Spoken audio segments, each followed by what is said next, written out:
All right, we're live. Thanks everyone for joining today. I'm here with Ray Hespen, CEO of Property Meld. We're going to learn what a meld is. That's one of the first things we'll learn today. This is great. Well, and I'll tell you the story how we got it, by the way. But thanks, Guillermo. Appreciate. Super excited to be on. Oh, right on. I've got a guess because of where you guys are, and I'm just hoping I'm right. I've just got a deep down guess. I'll get at that. Thanks everyone for listening today. So we've got Ray from Property Meld. Maintenance application and property maintenance, having a great run right now. Big news releases this quarter. I know why I couldn't get a hold of you in December. And we'll talk a little bit about that. We're going to chat about getting to hell yes. And for everyone listening or maybe tuning in for the first time, why getting to hell yes is an important conversation to have. Is the buyer has more information than ever before. The days of persuading someone to do something they don't want to do is long gone, especially when it comes to technology.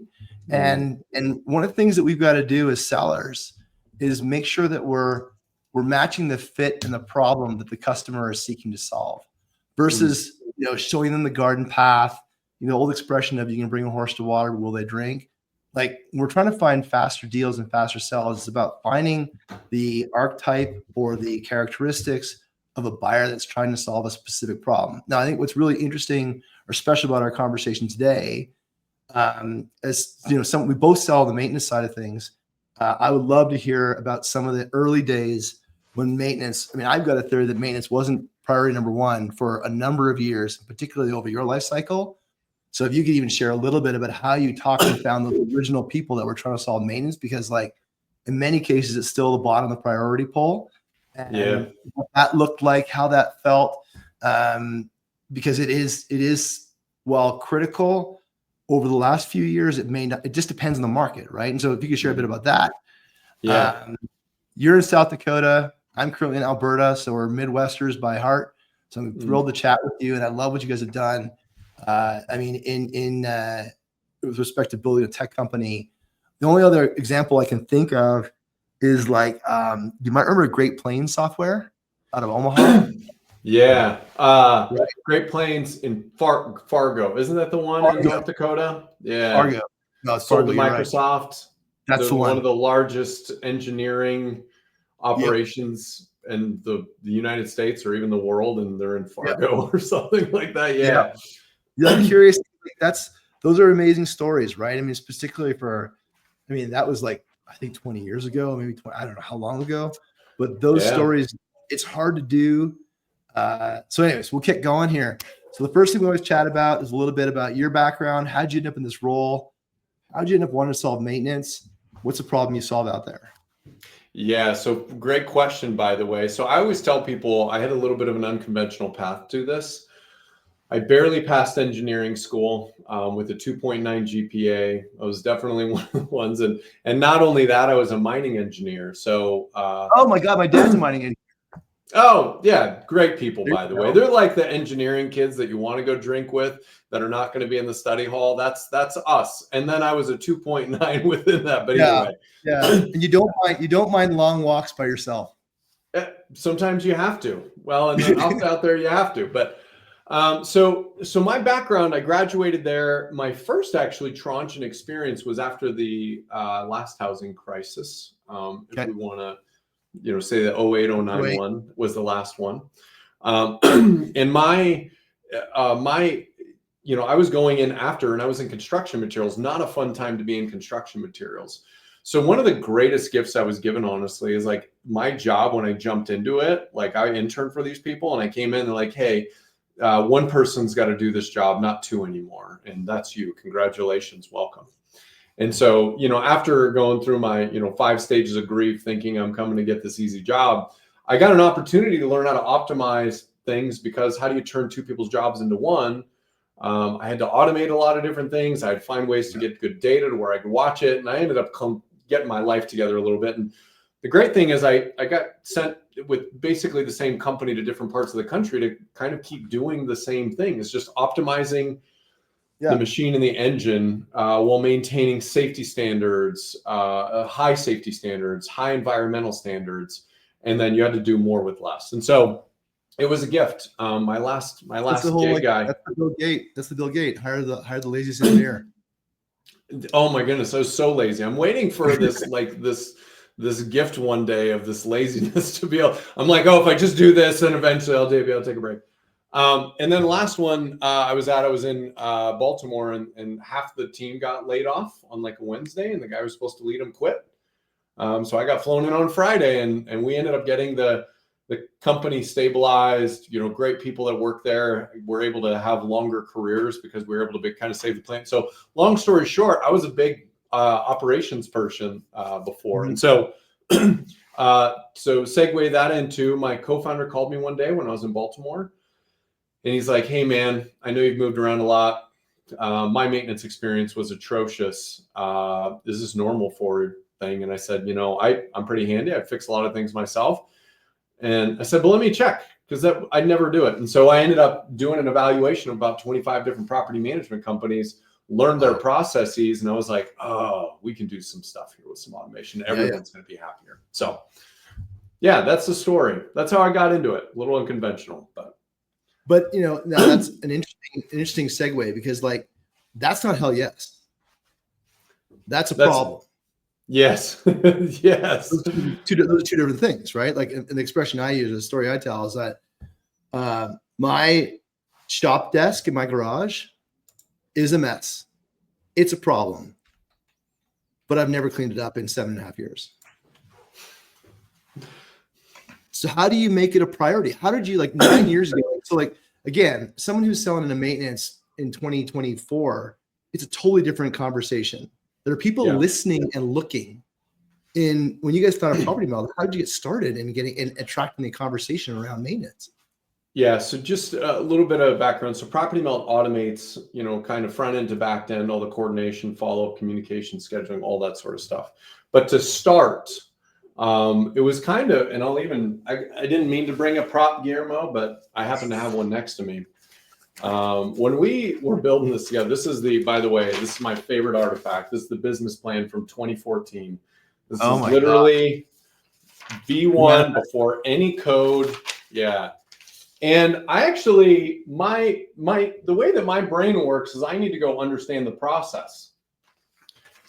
So when I had a good sense of the process, we started building a product that would solve some of the process things. Now the biggest thing is like getting somebody to buy into a new process, right? It's like, it was a nightmare. So when I remember when I first started pitching, I think I had a Motorola Razor and I had like the earbuds up to my ears, and I'm just dialing through my cell phone at this point, right? Like I'm just calling random property managers, and I would pitch and be like, you know, property management software, got it, don't need you, thanks. And then I'd be like, well, property maintenance software, no, we're a property management company.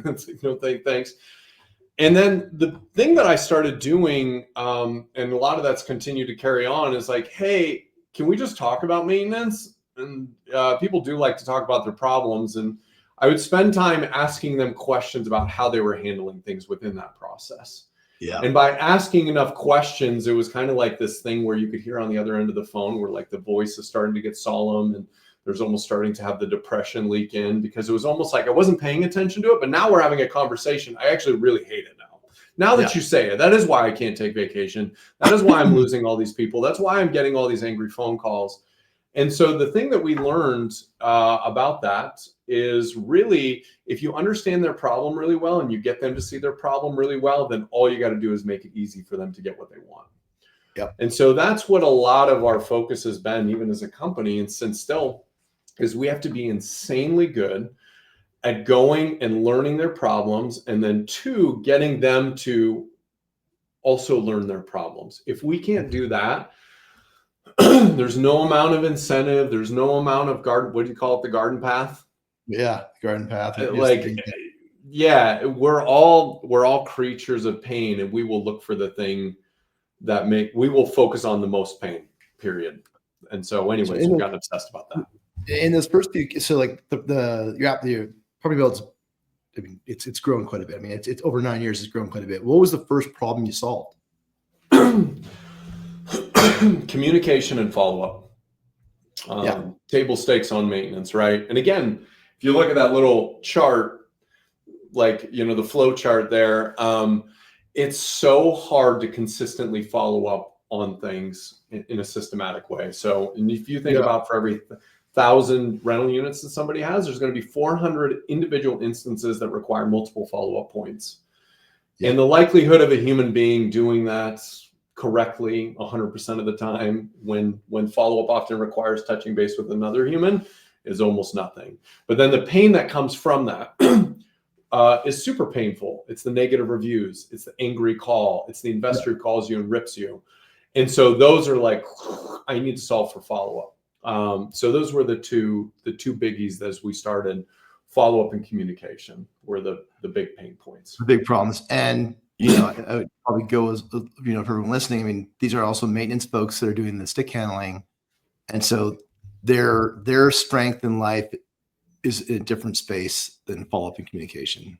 Like, one of our customers says, like, they have a different kind of genius, right? And so you can either choose to hire somebody to manage all of that, hire an application to do that, or try and make the dolphin climb the tree faster. I like that. I love that. Well, and I actually think the problem is, because it's such a different skill set, you had to hire what is skill sets in the wrong thing in order to solve the system, right? What maintenance coordinators should be exceptional at is soft skills, talking, understanding, relationship building. That's what they should be at. But when you got those problems, you had to make them logistics experts and organization gurus and super hyper disciplined.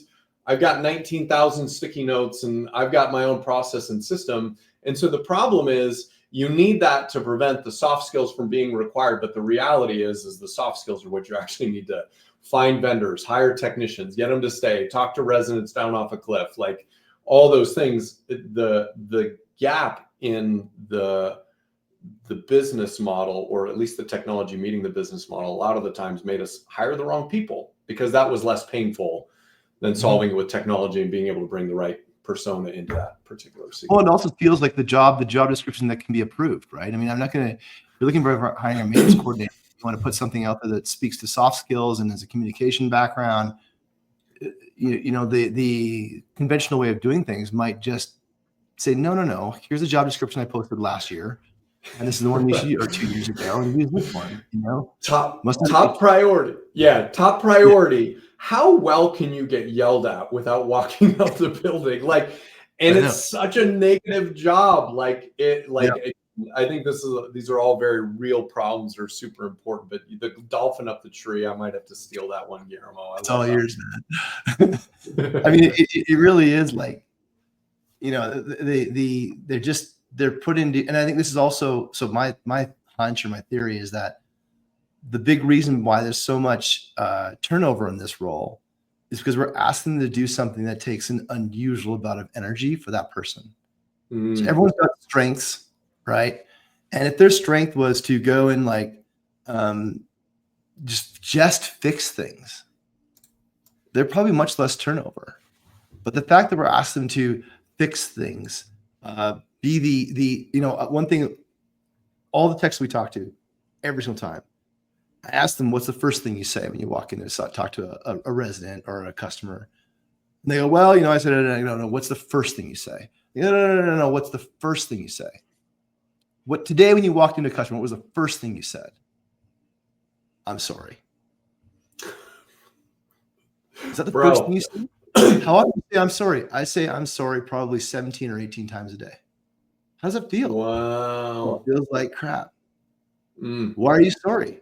I'm sorry something went wrong. I'm sorry I'm here. I'm sorry you haven't had AC in 2 days. I'm sorry it's 110 outside. I'm sorry I'm late. I'm sorry there's an accident in the interstate. And if that's your career, is to say I'm sorry every day, that stacks on you. Bro. That is so real. So the way that by the way, that is such a personal story that is true, and why. I actually, I think about even this interaction, the interaction that you and I get to have in this very moment, I would consider it positive. You and I get to look forward to this block on our calendar day, and we sit there and go, oh, I'm looking forward to this. This is great. Yeah. And so we've got parts of our job that inherently are positive, and we got parts of our job that are inherently negative. And that's where I think maintenance professionals, whether it be technicians, dispatchers, property managers, it's almost all negative. And if you take about the thing, like how many calls do you get to say thank you for the nice work that you've done? Yeah. 0. As a matter of fact, you learn to hate the phone. Why? Because there's always bad news on the other side of it. It is an unwinnable game. The only thing you're trying to do that day is to create less losses. And that is brutal, which also explains why the extremely high turnover rate. It explains why people with serious experience and really leveling up talent tend to disappear before the pay follows with it. There's a lot of negativity in there, and it's because it's an unwinnable game, or at least historically it has. I think it's gotten to be a lot more winnable, especially in the last few years. Well, I think this is where you and I share a mission, right? We share the mission to make life better for the experts. We call them experts, but techs, however you want to label them. We share a mission in making life better for the experts, giving them technology that's designed for them and for their job, versus like you, I came from an operations background in setting up software. And I think back to all the things we ask people to do is just unnatural. Like we use expressions like, hey, they're out there, fat fingers, et cetera, et cetera. And like fat fingering that's what you need to torque a wrench, or, like you need to be strong, or whatever the system was. It's all stereotypical, but we would have to explain to people that you don't understand. Like you can't ask people to type in this would be like, call this like 10 years ago, a UI from 10 years ago on a mobile device that was like, a quarter the size of a mobile device now. And you're asking them to type in something on an SAP Fiori screen. And you're like, it's no wonder they can't get, we're setting them up to fail. And so it's just this empathy for those people that ultimately their job is to solve people from being stuck is something we share. And I see it in a lot of your posts. And it's awesome because like very few people are actually celebrating them. We share your passion for celebrating them as being experts. We do a lot of stuff that kind of like pump them up directly, but the amount of gratitude that goes to them natively just doesn't necessarily exist because they're just doing their job, right? But it's a tough job.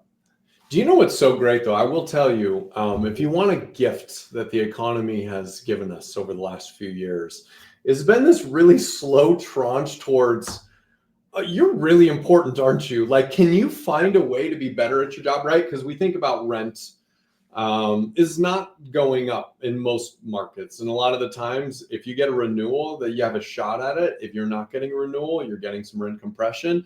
And so then everybody's looking underneath the revenue line and going, well, my property taxes, well, when property values go up, those go up.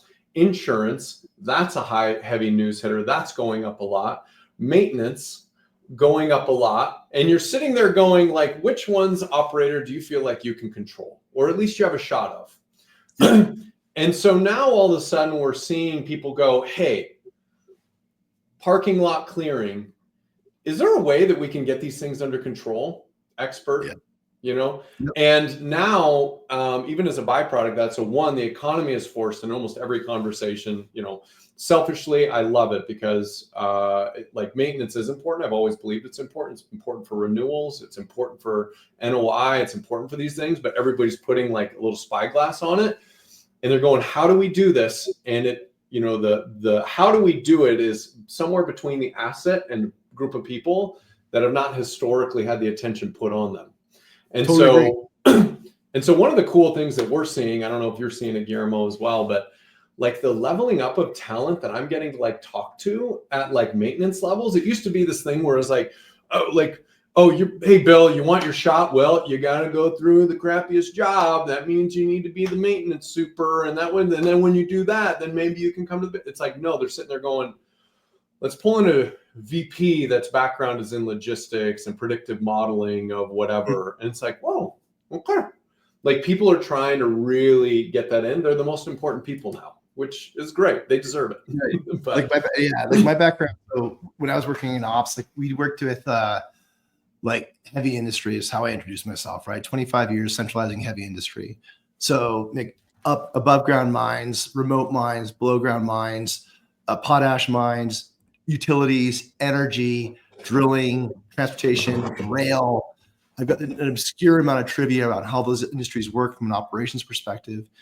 And it all comes down to how do you make it a safer place to work? People were dying, right? Yeah. So we had shareholder obligations for our customers to make things a whole lot easier.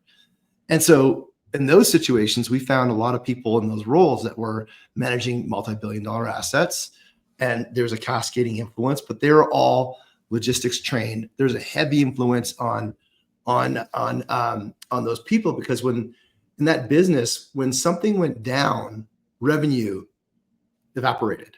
Yeah. Like if a well goes down, there's no oil today, right? Yep. And now we're seeing that, to your point, we've been given this gift that when a resident leaves, it's harder to fill that spot. Mm-hmm. And if the government does its job well, we're actually going to have so much more housing online that you're not only fighting just the regional influences of jobs, but the government does their job right, it's going to level significantly at the macro level. Like you look at new homes, right? So we build typically 1.7 new homes a year in the US. Well, they need to build 2.5 million. Yeah. Right. Multifamily are bringing in half a million new units in the next year, but we really need like 2.5. It's to flatten out the affordability on housing. There's a generation of millennials that are looking to move from their first residence to the new residence. So what are they moving towards? Affordability, the index of what you can afford to buy. I think you even posted it yesterday, like what you would qualify for on the average price of a home and what the median income salary is. There's a gap of like 25 points. You did post it yesterday. Yeah, well, I think it was earlier this week, but yeah, I know what you're talking about. Resi. And so you look at that gap, like it's divide by zero. Yeah. And you know what? I would say one of the big things is also, and just in all fairness of the operators who are like this, and we're sitting here going, oh, well, we move it. The ability to move the needle is a little bit more known. So I was actually talking yesterday. It's the most interesting problem to solve because you're solving for 3 variables. I might have posted that. I don't know what I did. I tend to think about that. I don't know what I'm doing. Say variables. Say it. You've already let it out. You can't change it now.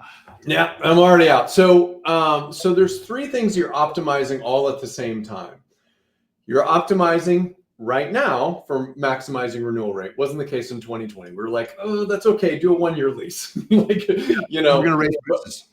But now we're trying to maximize resident renewal rates while simultaneously minimizing maintenance costs, while simultaneously maximizing our margins or profit. Mm-hmm. And oftentimes in a mature price service quality, price service speed, whatever the value triangle people do, they're like, well, you can get 2 at the expense of 1. The reality is very early in the maturation of a process, you can actually optimize for all 3. And so one of the things that we're starting to look at, and we're getting ready to release a report on this, is like maintenance behaviors and correlations to lease lengths are actually starting to be very, very clean. So everyone is going to go, oh, if I had a choice of a 10% more expensive vendor against increasing my lease churn by 10%, which one am I going to choose? Spend more. Like it's going to totally disrupt that because now we've got that ability while simultaneously balancing the lowest cost to where you can actually net out all those things at the same time. And operators or whatever it is are all backed by finance people. And the closer you can draw that line to what do I need in resourcing? What do I need in performance? What do I need in tooling? Everybody wins monetarily. The resident gets the best experience. And so that didn't exist. And so it makes sense why I wouldn't put my chips there. Like, hey, go change renewal rates. It's like, well, how? Thanks, boss. Well, let's put in another dog park. I don't know. What are we doing? And it's like, but now we're sitting here going, podcast studio. But now we're sitting here going like, ooh, maybe I shouldn't send a tech out for this one. Maybe I should send a vendor. Like, ooh, maybe I should, if I'm doing it, maybe I should overstaff on this particular property because of the condition. Maybe I should look at understaffing this one.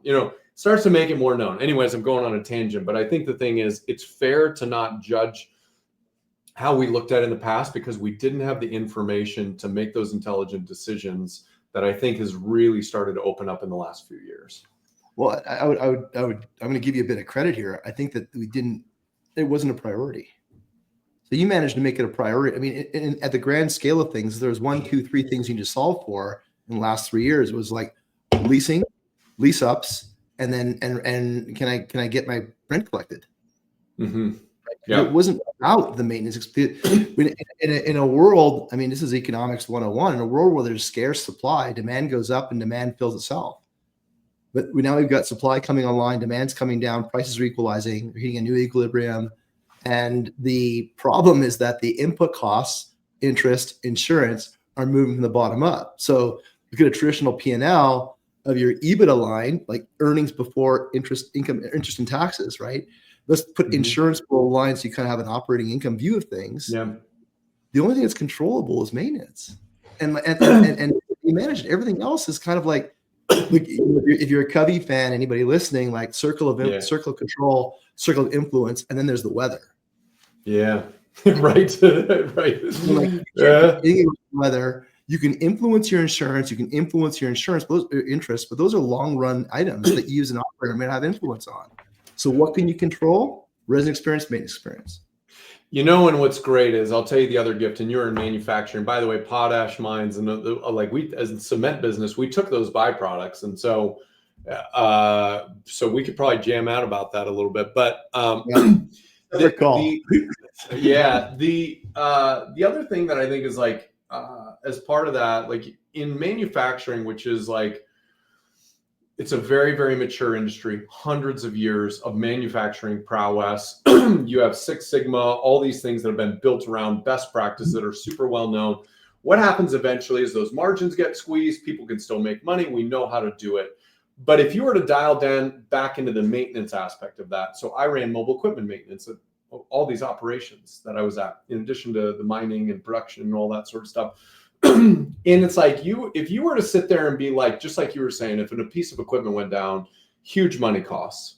And so that entire industry moved as much as humanly possible towards the proactive repair space because they knew the monetary aspect and the impact of that stuff. It was very rare.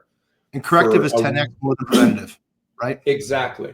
And so the cool thing is we don't have to like invent a lot of these concepts and thesis. We have to merely take the frameworks that are over there of very, very mature industries. And so that's where a lot of this data and stuff comes from. It's like, it's really expensive to fix an air conditioner in an emergency situation. Like, it's twice as expensive, actually. How do we get that over in February? You know, and there's some other things that you're doing in modeling, you know, and anyway, so the nice thing is we don't have to reinvent the wheel. It's actually just bringing those best practices over to and what things apply in property maintenance operations. And there's a lot more overlap than a lot of people would probably realize. I mean, ultimately, a building's worth $100 million, right? And those assets need to be maintained. And so how are you going to, or $100 million building, I'll frame it that way. $100 million building is an asset that needs to be maintained, that has a depreciation schedule to it. Each piece of equipment has, you know, one of the things we talk about a lot, we don't solve directly, but like we used to solve, is warranty management, right? Like if you've got service plans with your air conditioning units and they're going down and you're sending a tech to go solve it, you're actually just throwing good money after bad. Right. And so there's things like that sophistication is emerging. And tied back to Property Meld, the problem you solve is like that inventory of all those assets and managing of all those maintenance programs. Something we don't do, but like that is like, that's something that is emerging as a priority because you don't understand if you can't pencil it any longer on things you can't control, there's things that you can control that you're kind of like throwing good money after bad at, then let's stop stop the bleeding. And then once you stop the bleeding, let's put together let's retrospective on this and say, okay, we sent 3 service trucks to go solve a compressor unit that we have a warranty on. What happened here, folks? Right? Each one of those trips cost me $250, so $750 out on a compressor unit that I've already paid for a service plan. And like, they don't do the math. It's not because of the way that things happen in the order of operations. That doesn't actually, it's like, it's all firefighting. The whole system is designed around firefighting. Yeah, 100%. I'll even say firefighting is expensive. I'll even say one of the interesting things that even to that point, there's a moment that actually it does not make sense to make sure the warranty pays, right?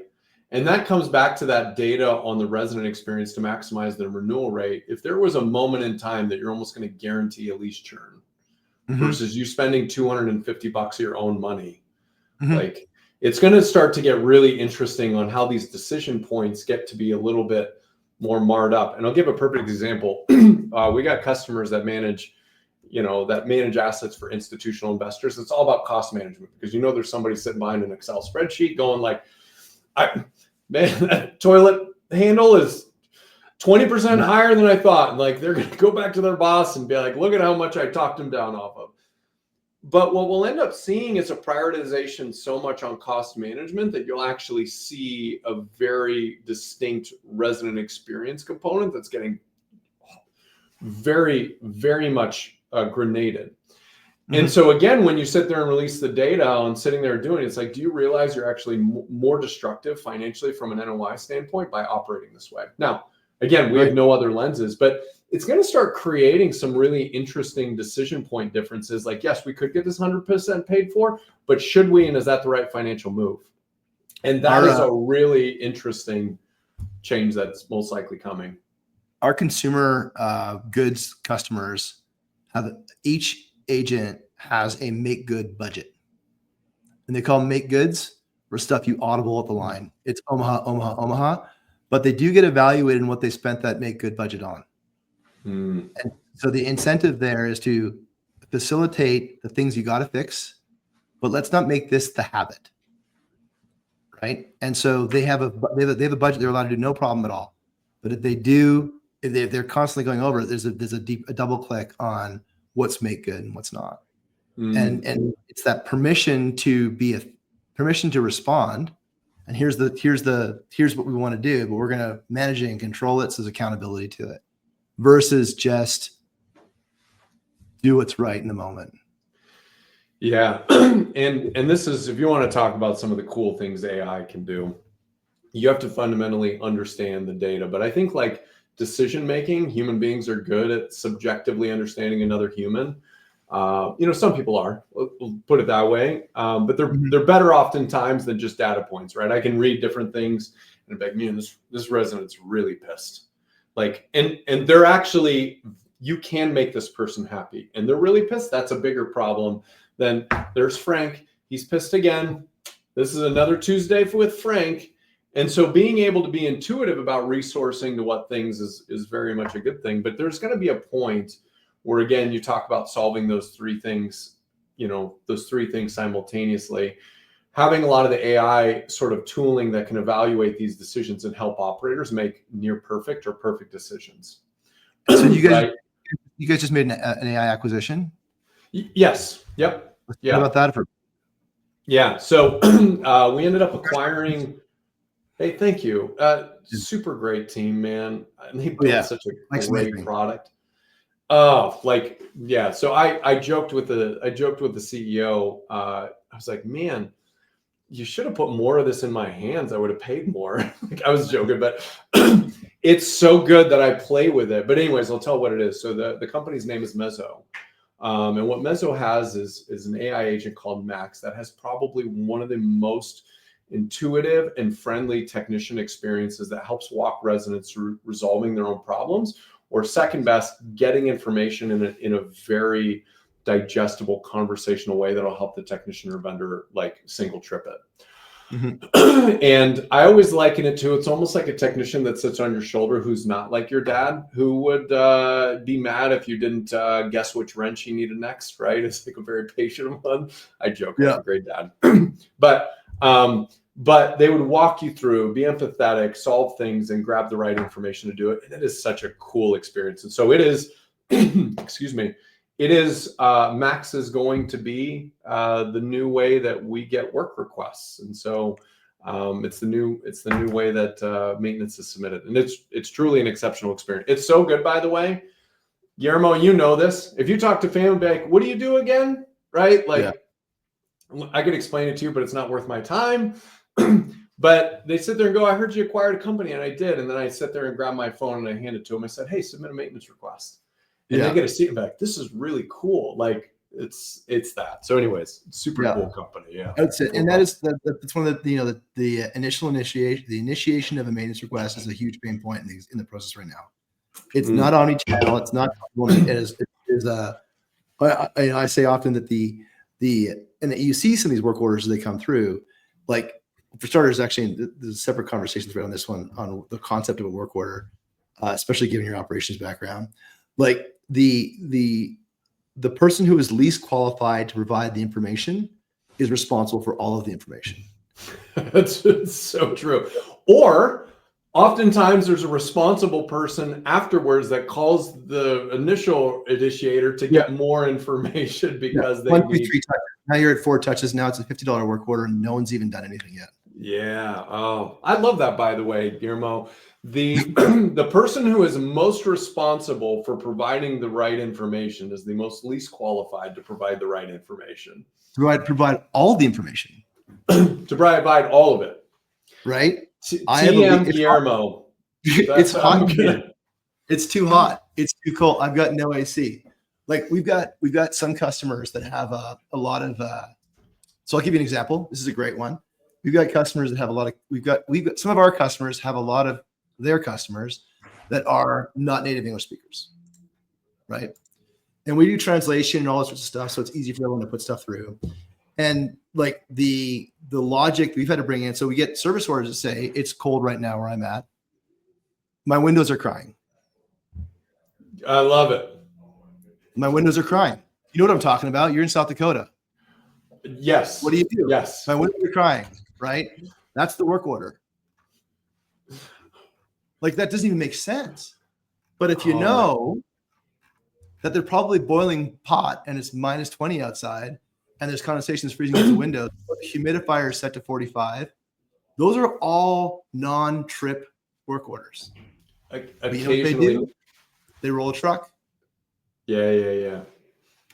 Right. And that person could have been going to somewhere else because when my windows are crying, that work is an example. Who do you send? I'm sending a window guy. Right. There's bugs in my house. Bugs in my house. What's that? That is a fair representation of the problem that's been submitted. Well, bugs in my house. Okay, we'll use Iris. Take a look at it. Oh, the screen's jammed open. Mm-hmm. And it's hot outside. Yeah. So being empathetic to all these people and the way they express their problems helps to solve a lot of the problem that we have in the initiation of the service request problem. And so what I was getting at, like, I would love, and if you can take this platform too, is like the premise of one request equals one work order has to be demolished. Because the true nature of every other service management process is you've got a service request that is attempted to be deflected, resolved, or triaged, and then you get the work order. And the appropriate ratio is like 3 to 1. It isn't 1 to 1. I don't honestly know what the ratio is because we've got remediation metrics today based on some things that we do. But I think that's been a big gap in visibility of like which ones should be, and a lot of the after the fact, it's hard to intercept that. And so hopefully we've got a little bit better line of sight.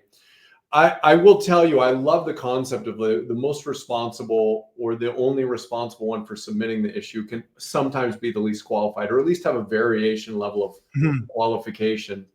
I think is a brilliant concept. And I think like you're giving the jesting of my windows are crying is a funny one. There's some of the ones that we've seen, and I've had customers send it to me, but like, you're never going to believe this. Like my roof got ripped off. Like, well, what?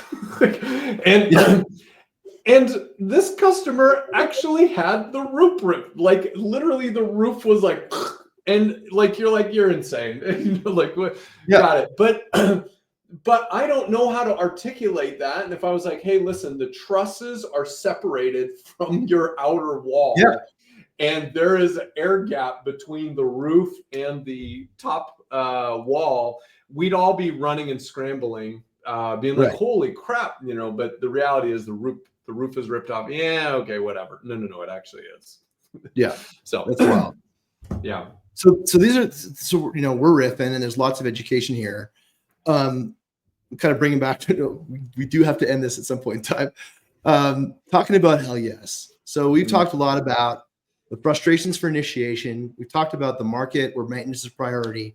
We talked about maintenance is there. There's a not just a kind of like an inconclusive or a subjective. We're seeing an objective connection between maintenance and revenue. So the market is getting bigger because the people that care about revenue, there's more of them than people that care about operating expenses.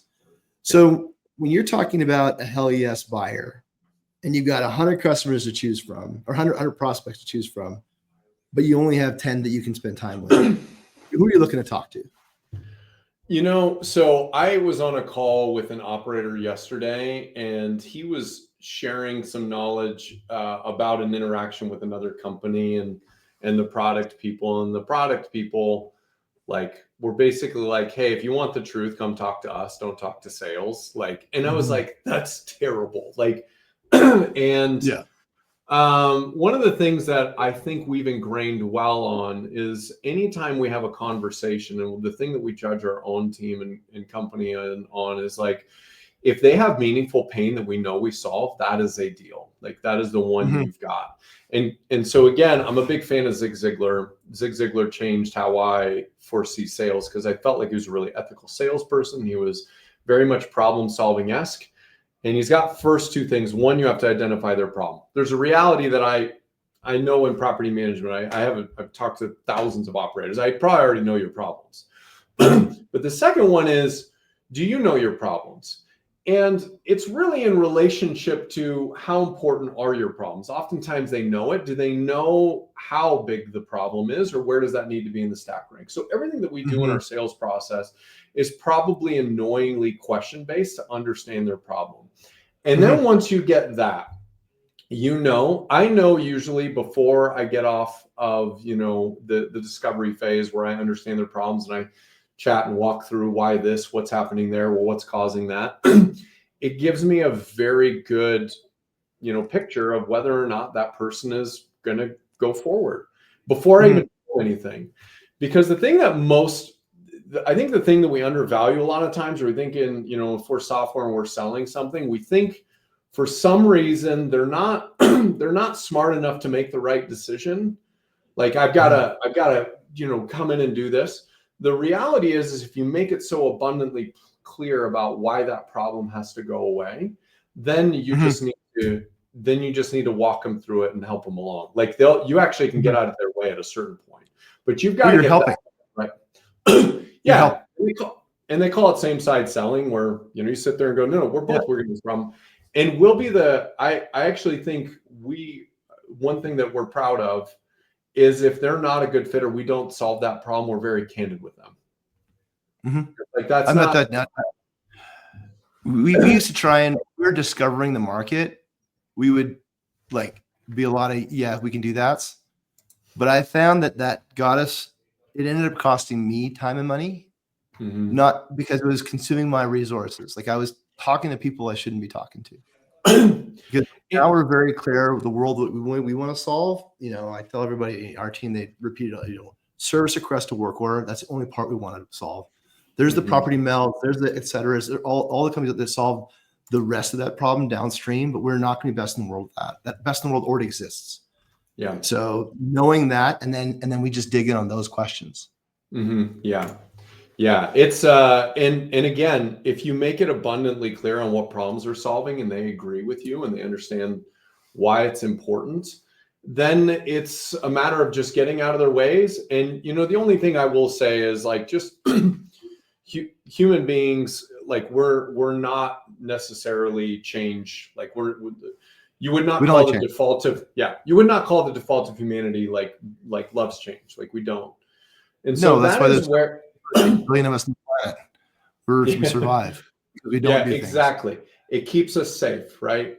No change is safe. And so that is the job of a sales professional or solutions professional, to basically help, I guess, Sherpa through some of those things and be like, let me help you think about what problem you want to do next. Well, I got to think through this. How do I help you on that? And so the whole idea is that is their job of helping them block and tackle, encourage, remind, And that way they can get to a thing. And then obviously the best feeling in the world is when you get somebody who is not dealing with the problems anymore, and there was just this giant feeling of weight lifted off their shoulders, and you helped them get there. And I had a chat with it was Michelle Roberts Moore, and I asked her, I said, "How do you know when you're at hell yes?" And she goes, "I can tell by the look of relief on their face." Oh yeah, it's so true. Yeah, it's why cameras got to be on, baby. You got to know if you're hitting it. Like, yeah, what? Yeah, okay, you can do that. So a couple questions. We'll aim towards ramping it up.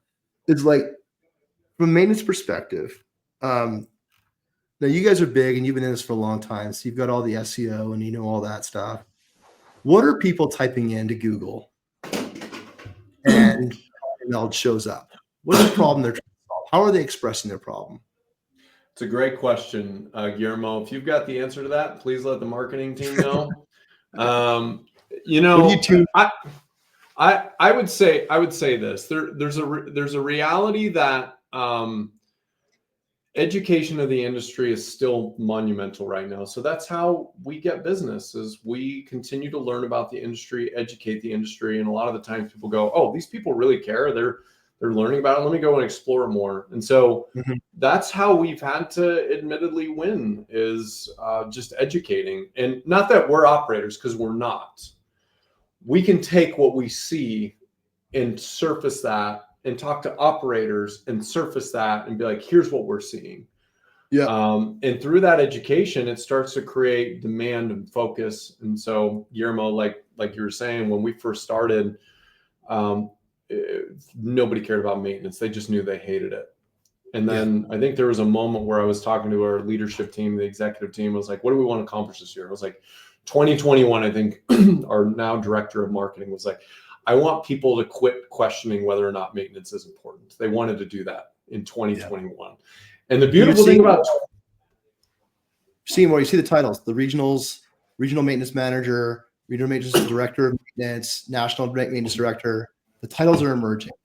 Yeah, 100%. And you see it in the personnel, you see it in the organizational budget, you see it in tech, in their tech spend. And so I think we're starting to crest the idea, is it important? But now we're kind of moving in this thing of like, how do I best do it? And so SEO, by the way, does not work really well when people don't know what to search for. There's no common language. There's no... Totally.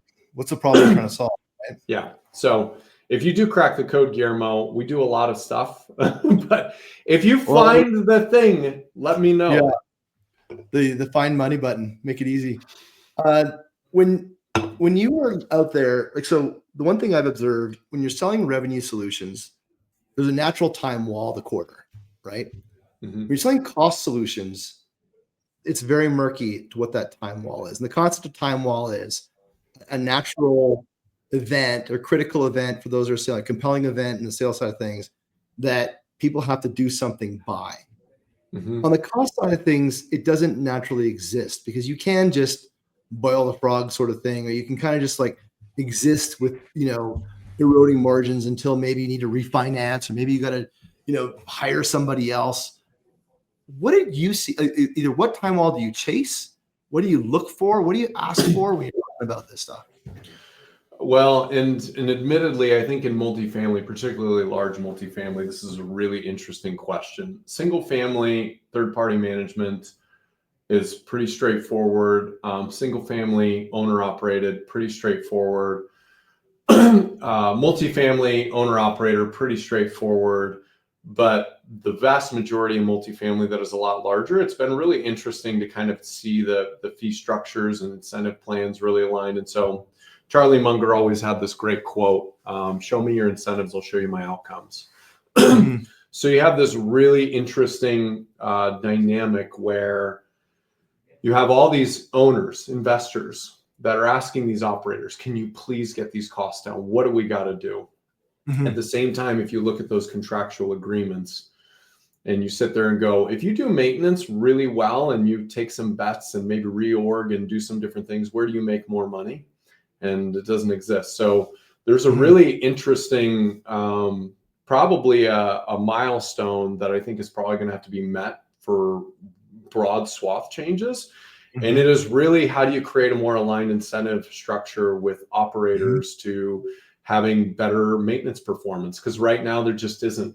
And underwriting is really good with predictability, but people need optimization to really grow the value of that asset right now. So there's an interesting.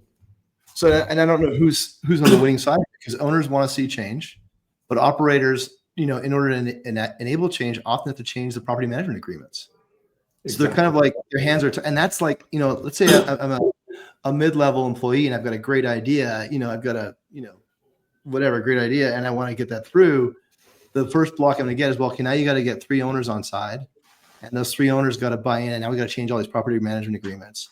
And you're like, you know what? I'm just going to go back to my job and keep banging. Yep. And so what will, my guess is, who will lead the charge, particularly in multifamily, is going to be the owner operators, who are going to take some bets and prove out some models and say, yep, we're getting better NOI on this. We're getting better lease, our renewals rates are higher, our maintenance costs are lower, and we're doing it this way. And then people will have, the data and information to show the investors, hey, listen, I'm going to do a different property management agreement, and here's why it's in your best interest, and here's the data to show that.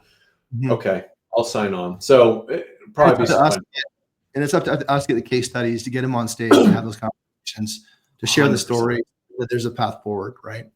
100%.